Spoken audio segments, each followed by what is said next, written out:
Hello and welcome to another episode. We have a crowdfunding master here, or something like that. Mike was calling it. Well, the books come out. Yeah, high praise. Thank you. Yeah, that's a yes. Anybody who's doing a comic crowdfunding is like, you need to make sure the books actually come out. Yeah, and don't get your books out. Like some people who have decided to stop packaging their comics nicely. Well, you can't say that about von Klaus because his books are mailed and they arrive in mint condition. Nice. It's part of the process. Everybody, just part of the process. It's good. Yeah. It's good to have that standard because these are our books. These are comics. People love mint. They're here for mint. And right. They're graphic novels. Yeah. Yeah. My books are so thick. I'll call them a graphic novel or a comic. I don't care. It's just for me. Look at that. Yeah, that's a juicy one. 144 pages, I think. Holy shit. For everybody. Yeah, that was kind of crazy for my first book too. That's why it took a long time to make. I was totally in over my head, but that's part of the fun, taking the risk, putting out a lot of content. I really wanted to win people over with my first book, so I overdid everything.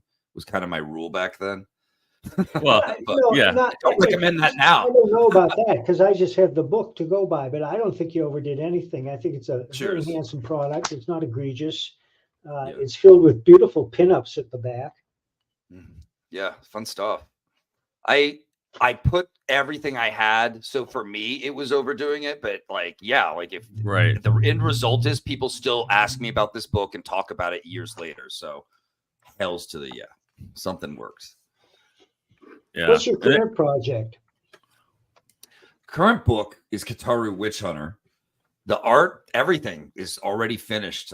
58 pages. It's a murder mystery story set in kind of a mystical, haunted feudal Japan, where these witch hunters have to use their wits and then their mitts to take down witches. Man, they hunt them down.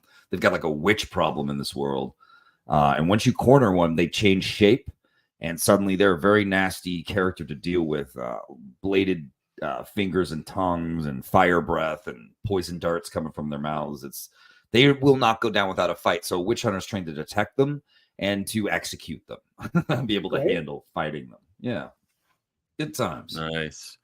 That's it. So that's your perfect woman, right? With the spikes on the tongues and I already dated that. Been there, done that. I moved on. So speaking of your artists, the art by Marco Maccani, is that how you say it? Yes. Maccani. Didn't he subsequently change his gender? Yes. Yes. Marco is now Monica. Okay. Are you still working with Monica? Yes. We made Terror in the Trenches together, and now we're working on Trenches 2. Great. Cool. Because I got to tell you that she's a terrific artist. Anybody who's seen this book, just look at the cover. Yeah. Look at this. Yeah, I remember. I was a noob when I had first put that cover on Twitter, and I didn't have any followers or anything.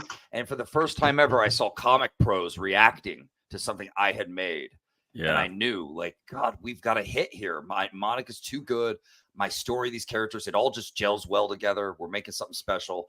The pros are reacting. Let's go, So what happened was I had actually made a version of Monster M.D with a different artist, just being in, I'm always been an indie comics maker. I'm always grinding, making things in the background, no matter what job I've had throughout my life. And the first version of Monster M.D was nowhere near this quality and awesome. It was just another indie project. But my artist, luckily, was a jerk and didn't turn in the last 5 pages, or turned in like some chicken scratch as kind of an FU to me. And I was shocked. And I remember back then I was so downtrodden and like, man, I don't even know if I want to do comics anymore. Like, you put in everything and you get almost less than nothing back. A lot of times you get a stomach punch back. Yeah. Then I saw Monica's art.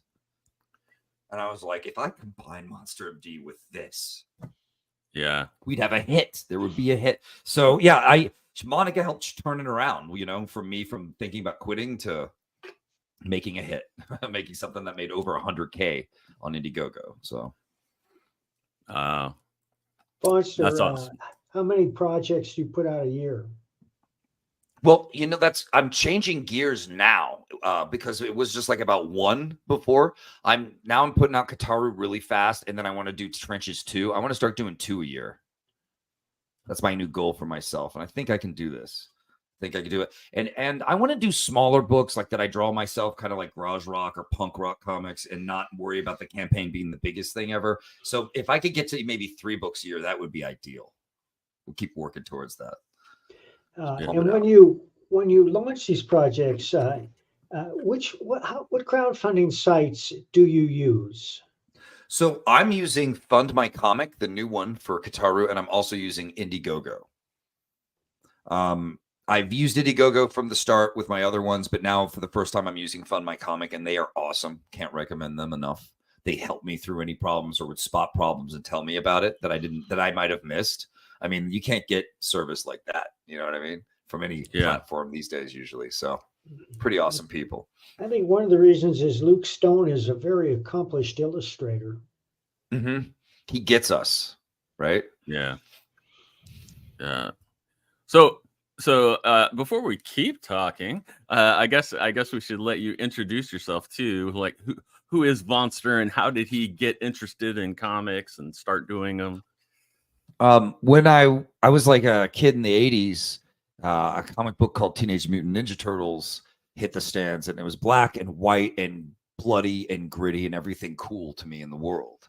It was why I first entered a comic book store. And then when I entered the store, I looked around and was like, this is the place to be. This is the coolest thing I've ever seen. And I picked up copies of Wolverine and Ninja Turtles and went home.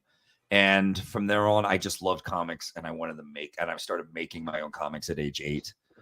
And I spent my life going, I'm not going to do comics. I'm not going to do comics. I'm going to do, sorry, my weird Apple camera thing just did like a weird camra move on you guys. That's okay. For dramatic effect. Keeps it exciting. Yep. Okay, good. It's like dramatic effect. Good. The all-seeing eye of Apple. Anyway, so I've been making comics and doing all these other jobs throughout my life, but I feel like I almost should have focused on like trying to break into comics earlier. But I would always tell myself, nah, you won't break in, man. Like don't waste your time in life doing that. It'll break your heart too much. Just do it because you love it. Do it because you love it. No way, man. And so now I get the best of both worlds. I do it because I love it, but I can make a living of it, and I don't worry about breaking in because I don't need in. I can do it on my own. Everything's shifted. Everything's changed. So yeah, I've just been a guy. And I love horror and pop culture. To tell you more about me, I mean, I grew up in the 80s, like I said. So a lot of that stuff seeped in. My dad was a VHS-ophile, and so we had a collection, a well-pirated collection of every video store we ever frequented. And so we got to watch these movies over and over and over. My dad dropped like $400 to get a copy of Star Wars on VHS from the video store because you couldn't rent it. You couldn't buy them yet back then. You had to buy it from the store, and so it's at a retarded price, but it was worth it because you could watch Star Wars in home over and over. That was a luxury back then. It was special, you know. He did stuff like that for us. I was growing up back then in Norman, Oklahoma. But then we moved to Tulsa. Our family went bankrupt and had to kind of start over. And we went to Tulsa and started grinding back up. And born in Houston for any Texas people. Yeah. Are you in Oklahoma now? Yes, I am. I'm in Tulsa. I came back. I lived in Chicago and did the school thing and tried to like live and make it out there for 10 years.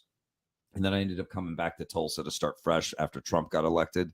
And everything was going awesome for those 4 years. Yeah. I had a great job. I had it with an office and everything, working for a big organization, running their social media, making awesome films. It was for the zoo. And the zoo hired me to make all their movies. I was in the cages with the animals filming and telling all these stories. I was telling stories. I loved it. And then I broke 3 ribs, was bedridden, and the zoo fired me the day Biden was inaugurated, and my life changed. How did you break 3 ribs? I was helping a lady in distress, and I'm an idiot. I pulled at a really bad angle because I was trying to, I think I was moving too fast and I didn't consider, and I pulled too hard on the tire iron to fix it.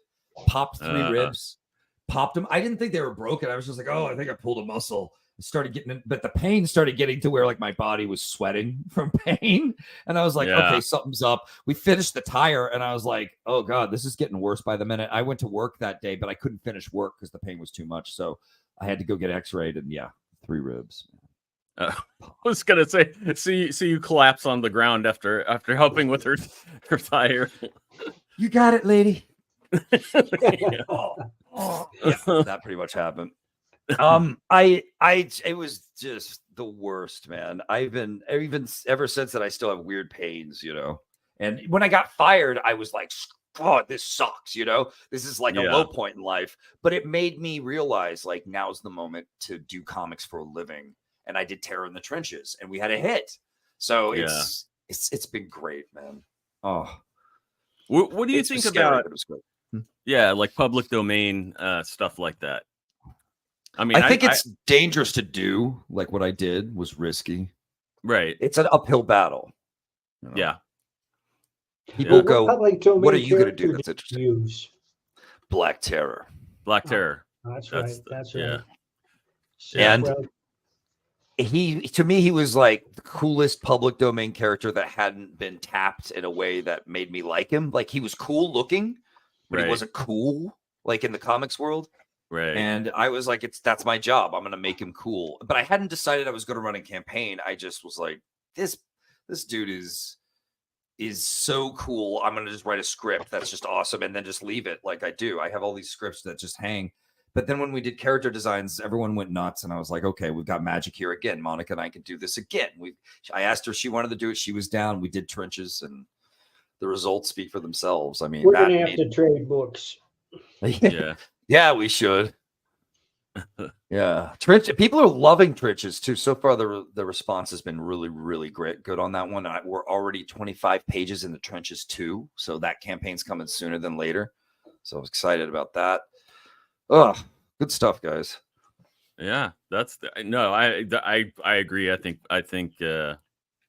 Black Terror is definitely one of the cooler looking public domain characters. But he's I don't know. Yeah, there are some really, really cool ones. Have you dealt much with the crowdfunding, with much of the shipping overseas and things like that? Or are you trying to? I don't know. I'm just wondering if you've had any of the headaches that other people have had. I do a lot of this myself. I just got notified. No, I didn't even get notified. I keep having to check online on a package that's been missing in Australia. So all my Australian orders, essentially. And they won't notify me of anything. And I just found out that they stopped looking for it and just decided it's lost. So like I'm dealing with that, and that's thousands of dollars. And it's just crazy. I had a client in Tasmania. Yeah. And I sent him book after book, never got there. Finally, I have a friend in Australia. I mailed it to him, and he mailed it to the guy in Tasmania, and he got it. So if you know somebody, your clients are in Australia, and it's not getting to them, I guess that advice is good. Yeah, I was sending it to a trusted person in Australia who fulfills their own books, Michael Bancroft. We know him, we love him. And I set up nice batch of candy in there with it, for American candy for him and his family to love and enjoy. And what happens? Lost package. And he said he's never had anything lost when other people have sent to him before for any campaign, just mine. Because Terror in the Trenches, I swear, like it was a hard road, man. We dealt with some hell at the printers. But yeah, fulfillment, it's like a lot of times it's me, and sometimes like my mom might even help me, and that's it. It's like such a bare bones operation. I'm just wrapping packages and trying to make it work, but I've turned it into a science where I'm really fast at it, and it's actually kind of fun. So I'm good to go on fast fulfillment now. Yeah, especially if you get friends or family or whatever to kind of help, and you turn it into a little thing. And so many people are so many people are used to it too, with because so many people sell online now and everything else. They're used to packing and things like that. So it's it makes sense if you can, because you need to keep the profits to be able to pay yourself and pay people. So the secret is get low noise tape on a low noise roller. Yeah. And you can play movies and actually talk as you're packing. If you don't yeah. get that, it's just Yeah. So can grind you down. Oh yeah. You hear Well, how many books have you crowdfunded? Well, we've done 2, Terror in the Trenches and Monster M.D. And I didn't fulfill Psycho Killers, but I was part of that campaign. It was my book, but Gifted Rebels put that one out. So yeah, I would say 2 books crowdfunded. Kataru will be my 3rd. Great. Yeah. What? It is I know you said you liked doing the films and telling stories with that stuff. Do you think I'm sure you do, but like some of that experience and just that passion for doing that has kind of helped, translate into making these comics and telling these stories. And I'm wondering if you would want to do any more, stuff like that as far as some sort of filming or whatever, getting more into videos. Yeah, it's okay. Definitely. I was just talking to Aaron Lepresti about this. He has some film background as well, like me. We both did some of that film school stuff and made some little movies. And both of us similarly decided going into the film industry really wasn't for us, for what we wanted out of life. And we were both talking about how the people who have that film background, they can, and they cared about being a screenwriter or a storyteller, they do bring something to comics that other people might not have sometimes when they're newer or whatever, or when they're just doing it. So yeah, the storytelling that I learned in film school definitely informs my comic making, but that's not as I make comics, just making them informs me more. And what other people have done that's been cool is you learn that comics is its own craft. Do not go in thinking it's like, I already know how to do comics because I've written some screenplays. You do not. It is a different animal. True. And so I always say that comics are the most forgiving medium in the world. And everybody thinks they can do a comic, and everybody does. You're 100%. Whoopi Goldberg did one, for crying out loud. Yeah. Like, come on. Everybody thinks they can do it, and they do. But can you? Do you know the real craft? That's the difference. It really will. It'll change everything. I promise you. What you learn, it's worth it. I like it better than screenwriting. I do. It's more fun. It's more something about writing those visuals and guiding it, and those snappier, pithier one-liners. I mean, instead of all these different little scenes and little mini actions, you're hitting the broad stroke beats and you're setting the pace. I mean, you get to do so much with it. It's awesome. Whereas you write a screenplay, you have to hand it off to a team. You don't know what the hell they're going to do to it. They're probably going to mutilate it and turn it into something else entirely anyway. Whereas this comic, you've got it under control. Well, for the most part. Yeah, it's almost like being a director, really. I mean, because you can help choose the setting and the kind of it depends. I mean, obviously it depends on the artists and stuff too. Some artists don't like too many visual suggestions, and other ones are very open to it. But yeah, but I think it's cool. Oh, yeah. When it comes to your question about whether or not I'd get back into film now, it's a really tricky question because I'm not the type of person that does well on a film set or directing myself. I'm not one of those guys that aspires to boss everyone around. I don't like that stuff. I want to make cool art with cool people and have a damn good time doing it, and invite everyone to have a good, have fun. So a film set, it's a different type of person, and bless them. They're amazing to me. I am in awe of these people. They have energy all day to be on these sets doing this. I don't have that energy. I feel everyone else's creative energy sucking mine on the set, and all the chaos you deal with, I just fall apart. And I can't. I'm at the craft station just eating all the granola bars for energy, and I can't keep up with anyone.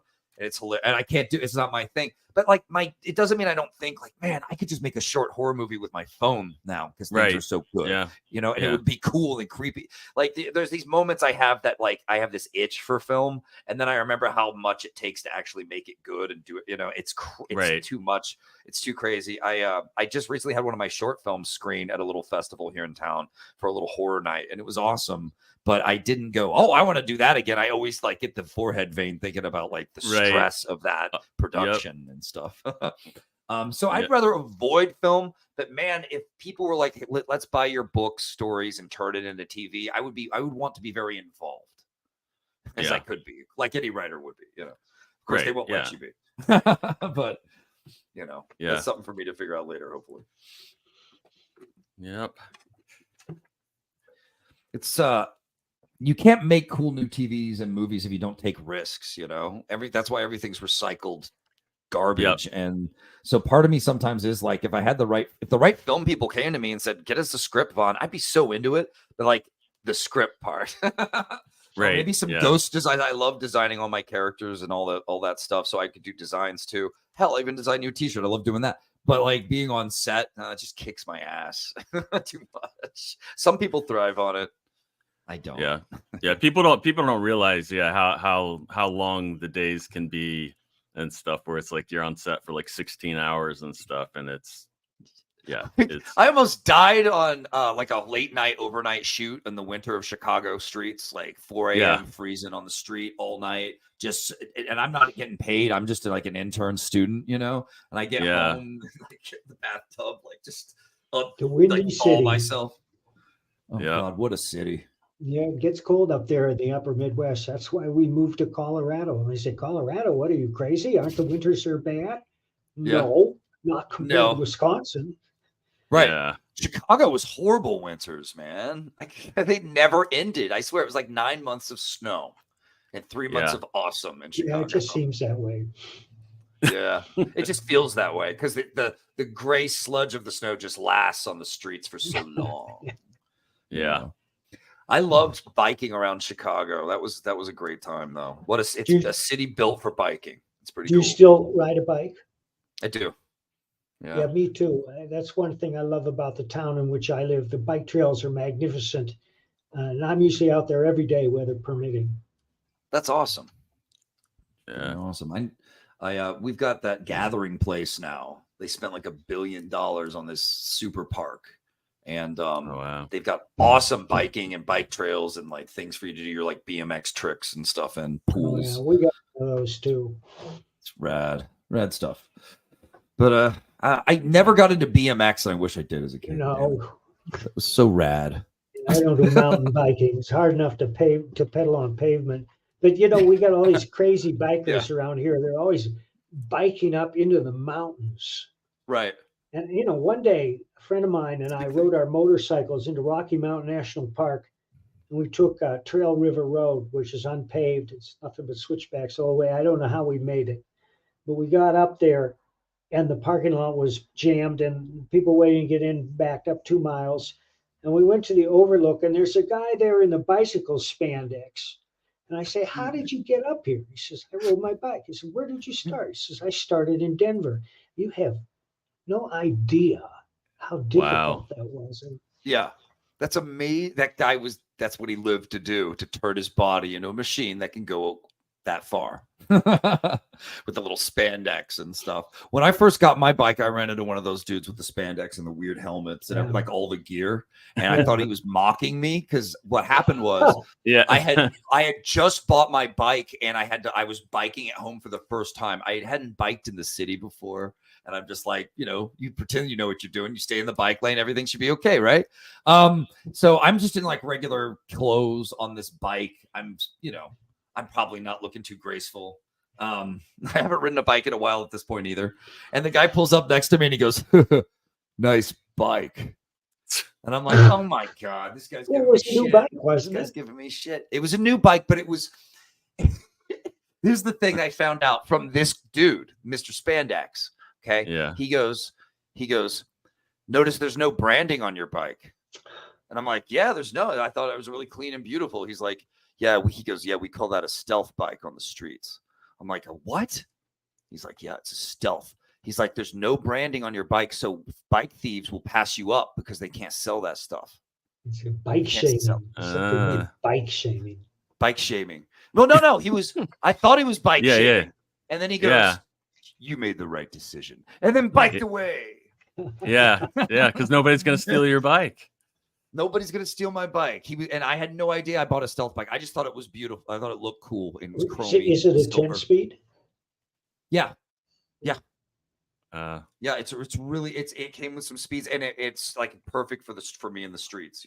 It's beautiful, and it was cheap. You know what I mean? It was like $300, but it Wow. was a cool little bike from this German part of town where this German guy, I think, would take parts from other different bikes from Europe and then turn them into a Franken bike and then sell them. I like that. It gives you a stealth bike, so thieves won't bug you. So, because all my friends got their bike seats stolen every day in Chicago. Oh wow! Yeah. And did they have brands? Did they have brands on the seats? Or yes. They just. Oh yeah. Yeah. Oh yeah. Oh wow. Okay. Yeah. Nobody would steal my bike seat because it's the most uncomfortable seat ever invented. What year is it from? Well, actually, I'm talking about my Trek, which I bought 30 years ago in Wisconsin. I'm still riding. But the new bike I got, which my sister bought me, it's electric, and it has a seat made out of a cinder block or something. Nah. And it's not full electric. It's kind of half-assed electric. The motor only cuts in when you're pedaling. Nice. It needs you to help it. It's great. I love it, but the seat has got to go. Right. Yeah. Right. You sure it's not like a female seat? No, it's like a seat for a gorilla or something. Female seats are big padded experiences of luxury and bliss and for like big a tractor booties. seat. That's what I need. Just put a tractor seat on it. That sounds comfy. Can you pedal on it though? I don't know. Yeah. So, well, who knows? Yeah, that's a good question. We'll I see these people on 10 and 20 speed bikes, and they're always got their ass in the air as they're getting their full weight into it. I have to tell you that an accomplished bicyclist never lifts his ass off the seat. There's no reason to do it.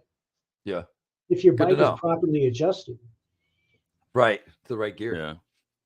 Yeah.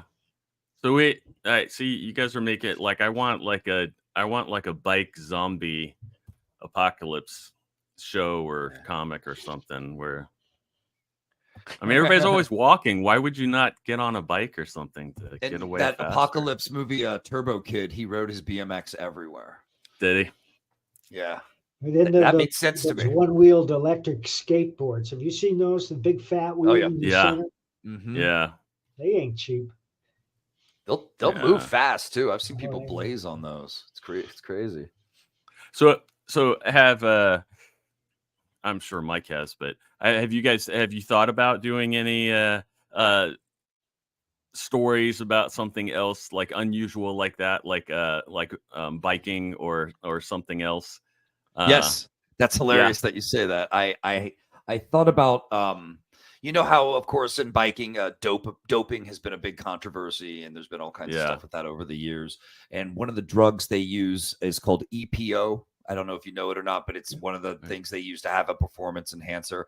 And what's crazy to me about EPO is that you would have to get up in the middle of the night, make sure your alarm wakes you up around 2, 3 a.m.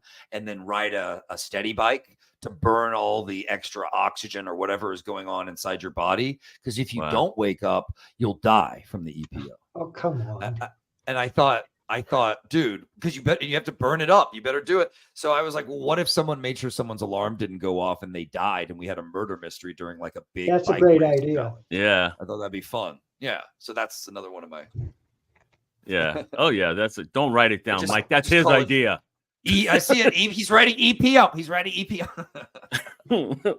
Those are the great things though, because those are really cool murder mystery things too. When you find out, oh wow, that's you can do this. That's what I told some people. Well, and some of it was from research. Yeah. I was like, one of the best ways to kill someone is give them an insulin overdose, because the needle mark disappears within like 5 minutes. And it's really hard to this is like all these different like experts that I'm a diabetic though, so that's why I'm like, oh, that's interesting. It's like fascinating. But those things are, I mean, to me, like those things really are like, because it's hard. It's definitely harder for the readers or the viewers to catch on if they don't know what that twist is or whatever, or what the thing is. But if it is a legit thing, then it's like, oh wow, yeah, that's fascinating that they actually thought of that, but do you inject yourself, Jeff? Do I inject myself? Yes, I inject myself. Why? Do you have a manservant that injects you? No, I'm joking. I got some heroin if you want. No, no, I'm looking for EPO personally, but gotta get that enhancement. Yeah, get that boost. Just make sure you wake up to burn it off in the night. Oh, dude, with our elderly dog, I'm up all night long. You're done. You're covered. He'll save my life. But yeah, so that's like one weird out of nowhere idea I would have. Can't think of any other ones at the moment that are like unlike me, Yeah. That's kind of well. I mean, and that would be kind of cool, like if you did some kind of anthology or something, and you had different monster horror stories, murder mystery. Oh yeah, that'd be fun. I've thought about that.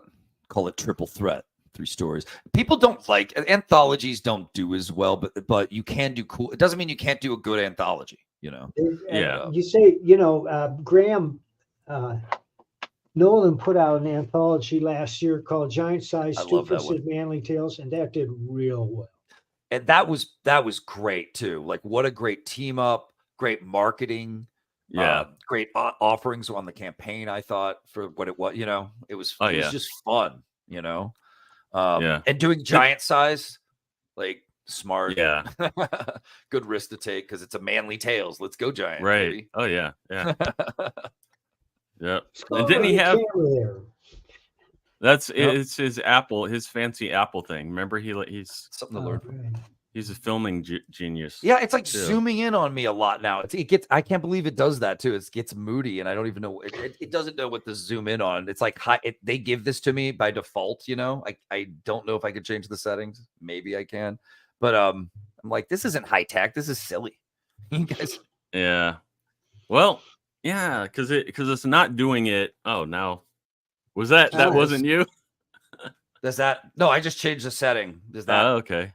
Yeah, and now it's holding steady. Yeah. Yeah. All right. Interesting. Yeah, I didn't know if it was when you move forward or back a little bit, if it was trying to overcompensate or something. That's pretty much what's happening. Yeah. I get confused, I guess. What was that? Uh-oh. There's a seal. I have a pet seal. Sounded like the dog was blowing its nose. So when do you have the crowdfunding thing right now, or are you getting ready to start one? Oh, I sure do. Do you want me to link it to you, or sure? Well, let's present. Let's share some screens.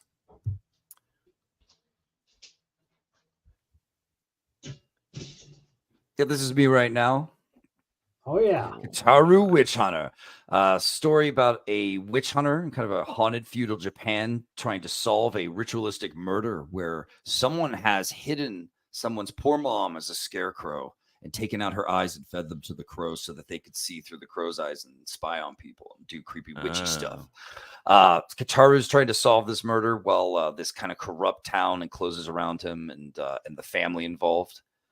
And it's a one and done story. Story's already done. Art by Felix Novera and inks by me. This is something that I physically inked back in the day and did just before Monster M.D. We made this, and I rewrote it and polished it recently and relettered it, and it's just looking pro. It's looking badass. I love it. I thought this is a damn good story. Let's add this to the Rise Again library and put it out for people. Yeah, I reposted that on my Twitter file.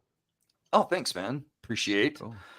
Always need that support, man. It's basically very Ninja Scroll. If you ever saw that anime, things. Yeah, it's violent, but it's got some cool mystery and some crime solving stuff mixed in. That's kind of what I went for with this samurai action of Lone Wolf and Cub, stuff like that, and ninja action mixed with supernatural. And of course, I think I was probably watching a lot of British mystery. I wanted to try a mystery when I did this, so that's how this all kind of came together. I love the idea of these kids raised to be these very smart, tactful hunters that can detect these witches with their own form of forensics, you know, and then it's like the battle's on and they got to fight them, and it's physical, it's brutal, it's horrific. It's everything cool in comics that I like. So we putting this out. Got an awesome cover by Oren, who's doing Band of the Crow. That's going to be an awesome book. So he just nailed this. I love it. Really beautiful piece. And we're selling other cool things with this campaign. You don't just get the cool one and done Katara Witch Hunter story with an 8-page bonus story by me and Preston Acevedo. It's going to absolutely thrill you. You get the art book, and this is all my art over the years, character designs, designs for films, books I have done, books I haven't done yet that you're going to see me do. So it's like a sneak peek. We're calling this Necrovanicon. Oh, nice. Oh, it's fun. I got all my design work for over 20 years of work together and more than design work. You'll see a lot of stuff. I'm going to do a lot of notes. It's a very personal book, but you can maybe learn things about how I make my comics if you're into that. So I think that could be pretty cool for people. And then we have the sweet Preston Acevedo variant cover. Yes, the colors are beautiful. It's heavy metal as it gets. It's Preston Acevedo, guys. Yeah. Yeah, that's awesome. We already sold the painting of this, the original painting of this too. So someone's something cool for their walls. And if you missed my first 2 killer books, here they are as add-ons when you check out. Cool. And like I said, I love to make shirts. I think the crest of the witch hunter reminds people to not mess with you, and that witches get stitches. Yeah. So we've got all kinds of fun stuff here. I think that's about it, though. I'm trying to keep this campaign simple, easygoing, like light, low stress. Just the books are, or the main story's done. The books, Necrovanicon's almost done. We're going to be done with this in a few months, and then just get it out to people, make people happy, move on to Trenches 2. But yeah, I really love this one. I don't know if I can show the trailer on this. Or if I put full screen, probably, yeah. Let me. Okay, let's see what we can.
Nice. Very nice. Did you do the editing on that, or did you? Yep. Cool.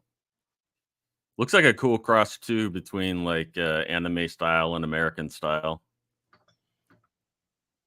For some reason, I'm trying to. Oh, sorry, my bad. It's okay. My bad. Okay. That's my bad, not yours, dude. So, no, it is very manga influenced, but it's very Vaughn book in the end. Very gothic, dark, horrific, great, funny one-liners, some really cool twists you're gonna love. Great art, but yeah, we were definitely, my penciler style, we were definitely doing a little more manga influence for it. Yeah, trying it out. When do you anticipate fulfilling? I'd like to finish this campaign in just a few months and then go straight to printing and fulfillment within 3 months. Would be awesome. Yeah, that's our plan. And of course, who knows how it'll go. But this time I think we've got a good printer set up that I can trust a little more, that'll get it done and won't have as many problems. So not too worried about that now. I'm excited. I want to challenge myself to do it fast. I want to do color vision printing. Where is that? I forgot where that they had multiple factories last I checked, but they just they had gone under, but they just came back. And so I want to like call them and be like, where are you guys now? How is everything? But like, since they came back, I just, I want to use them again. I loved them for Monster M.D. I trust them still. So yeah, I wanted to use them for trenches, but didn't get to. And then when I didn't get to, it ended up being a really bad time. Yeah. Yeah. Definitely makes you want to go back to what you have confidence in. Yeah. Yeah, I miss them. They were more hands-on, and the book came out more like how I needed everything to come out, and I didn't have to pay a bunch of extra money to them like I did this other printer because there kept being so many problems. So it was crazy. I felt like I was getting bled for a little bit, and now they're losing my Australia orders. Yeah. Good times. You might try pirate shipping. We've had some luck with that. I did use pirate ship for the Australian order for the labeling because they was so cheap. They gave me the best rate. They were perfect for it, but someone in Australia, someone in an Australian factory took my box. Selling them on the street. They saw the candy. They smelled the candy. Yeah. Poured open. Yeah. But yeah. We'll got to fix that soon. Yeah. So when does that one end? That campaign? Which one? The one you just has it not started? Is it about to start? The Witches? Kataru is already going, baby. Kataru is going. We've got 24 days left on the first 30. Okay. And we'll see where we're at. I think it will do another 30 and then go to print and get this thing out.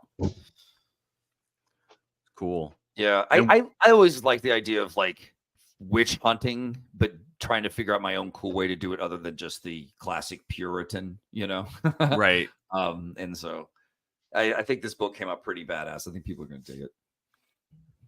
Very cool. So what all are you using the Fund My Comic for? Are you also doing some of that one there, or are you keeping the things with Fund My Comics separate from Indiegogo?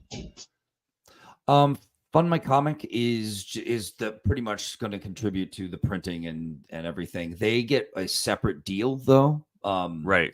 You can get both my first books for some money off if you do the Fund My Comic route.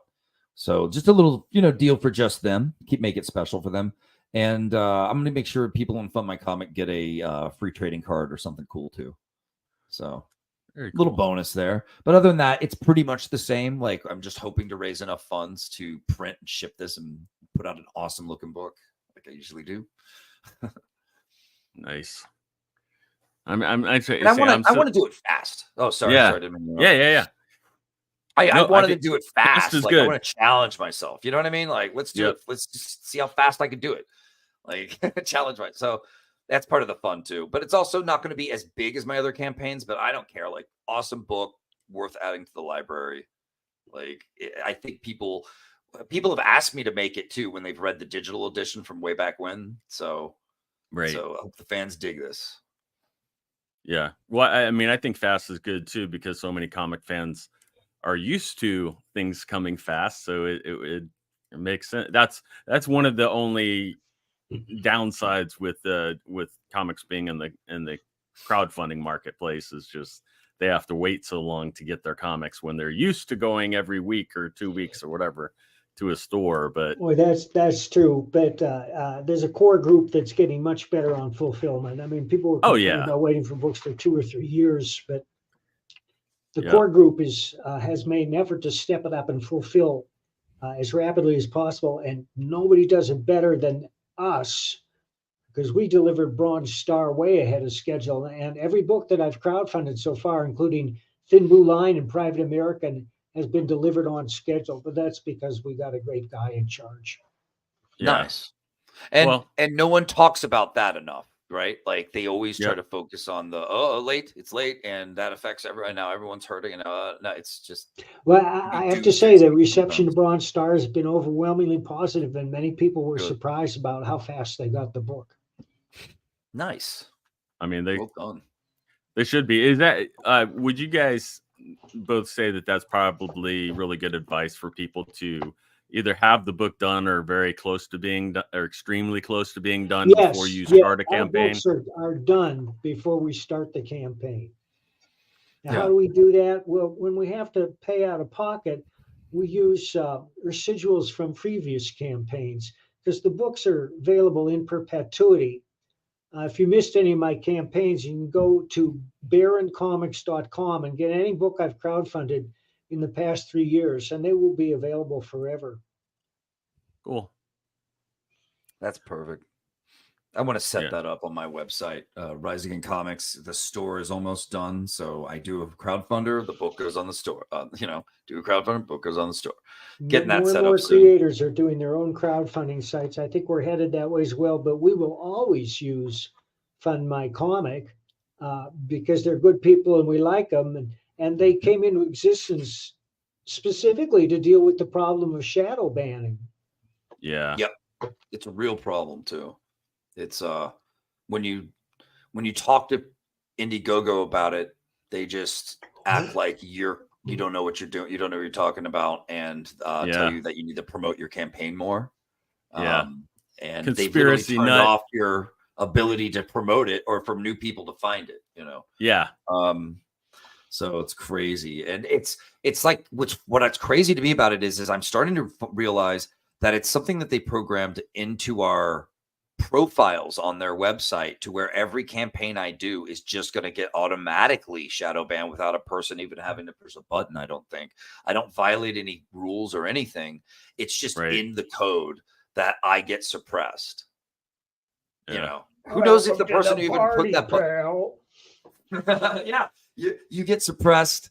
The Lepresties, they kick Carter. I mean, there's nothing wrong with their campaign. You can't even find it on a Google search. Like, they suppressed it harder than even mine. And you're just sitting there going, what end? Like, so you guys don't make as much. We don't. Now we don't want to use your.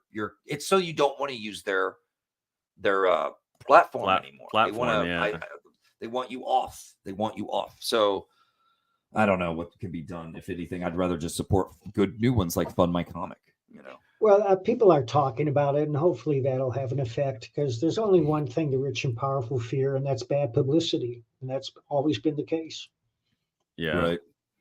Well, and I mean, like you guys were saying too, I mean, a lot of time, like I'd seen them and Kickstarter too, both kind of argue that, that some of the ones that are not seen as well, it's like, well, they're not as popular people, or it's not as popular. I'm like, no, that's not true, because I've seen that with extremely popular people with millions of followers and stuff, and suddenly they can't find them. No, that's like, sorry. Our Kickstarter was removed from Kickstarter because a vicious blue-haired bitch who was funding her own comic on Kickstarter at the time wrote an article filled with lies. Yeah. And got us kicked off of Kickstarter. However, every time that happens, it boosts our funding level because people don't like it.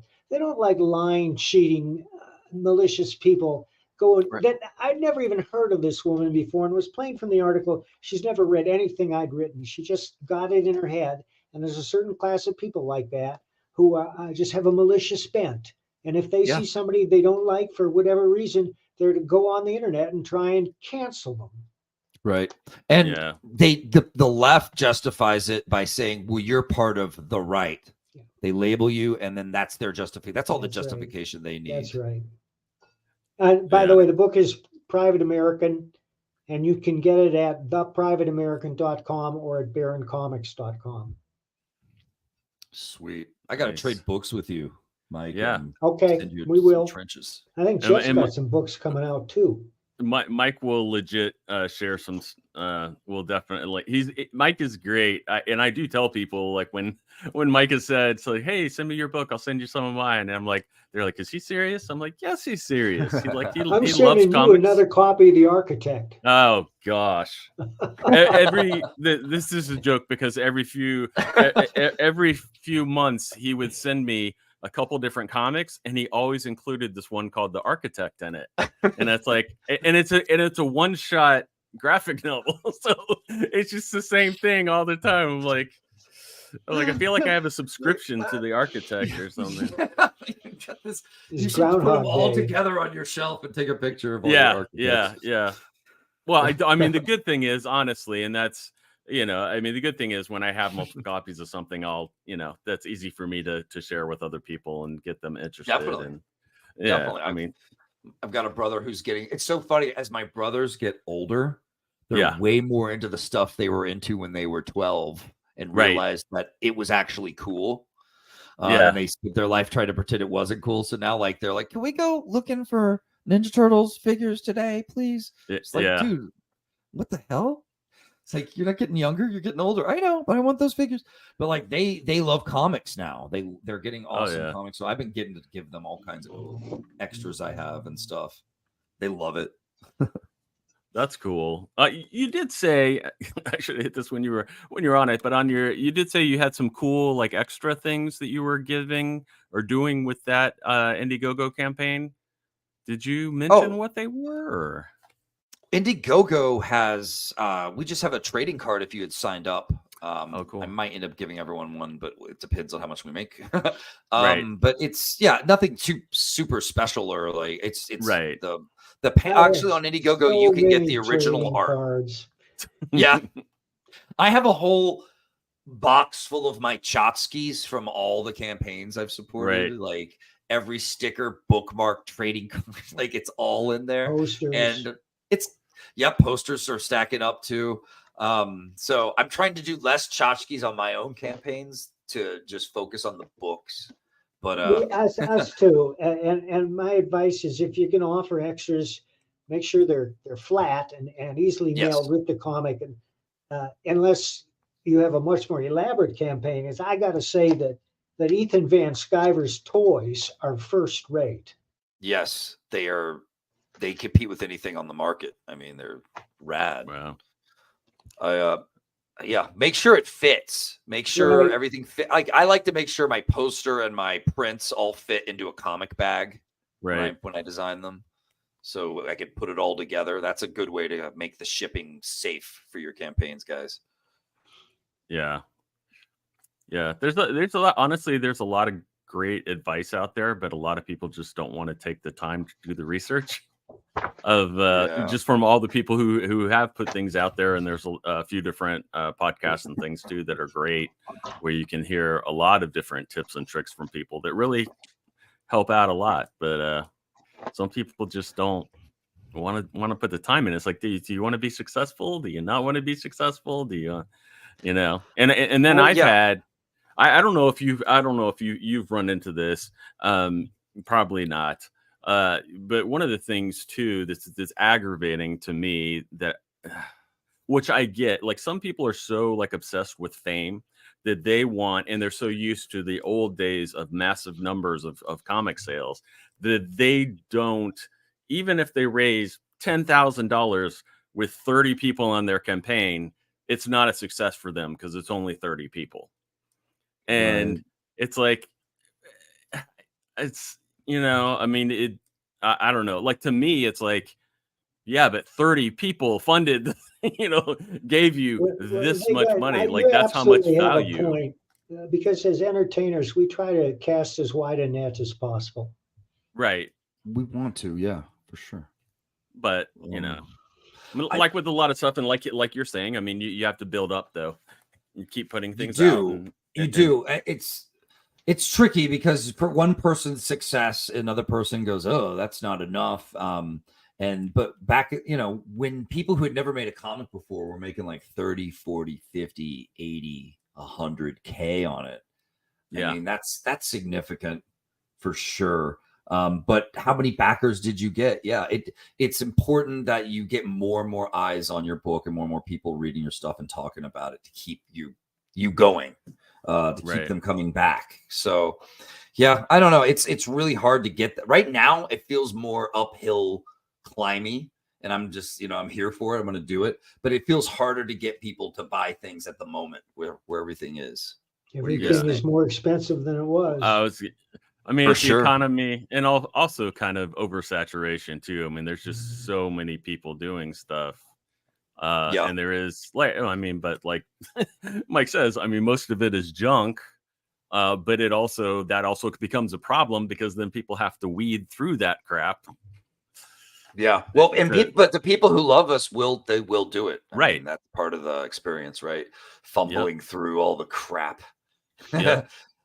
That's what you do. And the good guys, I like to think the good art stands out and stands for itself. And but at the same time, you do have to put yourself out there. You got to get on YouTube. You got to talk to people. You got to make that happen. Get a face to the creator for people, because that helps them too. It's about building trust. You know, and that's one of the ways you do it. As an artist, this is the best we're going to get, right? Of not having to leave our house, but still getting to put ourselves out there with the internet. It's a new world for that. So of course it's going to be oversaturated, right? Like, it's the internet. There's more people, more easy opportunity to get yourself out there. But like good art, let's hope it prevails, right? Like, people are looking for it.